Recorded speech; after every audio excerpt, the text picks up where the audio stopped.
I'm Shelley Appleton. Welcome to this training insight. This is the case study, The Horse That Struggled to Canter, and this is part 2. So in part 1, we met MC, the lazy horse, domesticated at 2 years old and in foal.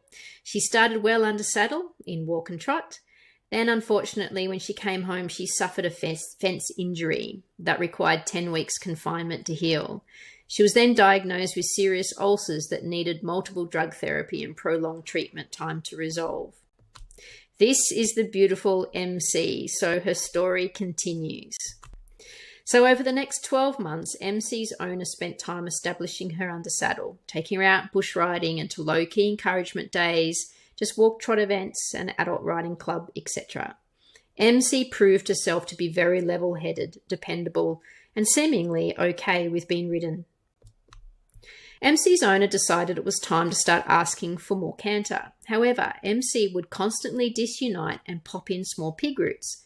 The following footage shows MC cantering prior to being started, and this was just before it was discovered that she was actually in foal. So the footage shows the same issue that MC's owner was experiencing with her when she tried to introduce the gait under saddle. At the time, MC's owner would put it down to just MC being a young horse. So let's have a look at this canter.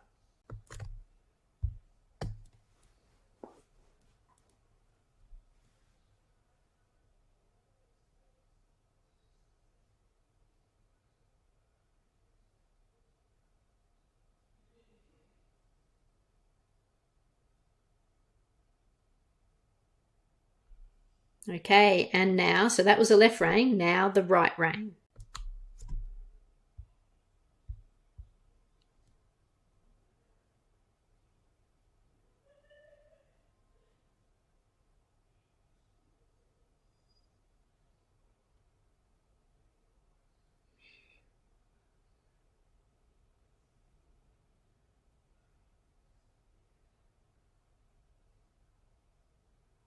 Okay, so that was the right rein.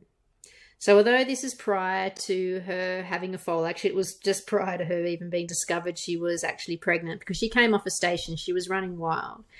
And this is prior to being started, but the gait was just as kind of disrupted and anxious as it was after she was started. So as time went on, MC started to get anxious about cantering. So her owner sought help from a number of different instructors to have eyes on the ground and to see if they could help. All the instructors determined the issue to be a young horse balance issue, and her owner just needed to push her more forward, ride circles, do poles, try different girths, change bits, etc. One session ended with MC's owner in tears. She just couldn't get things to come together. And she remembers starting to think there was something just wasn't right.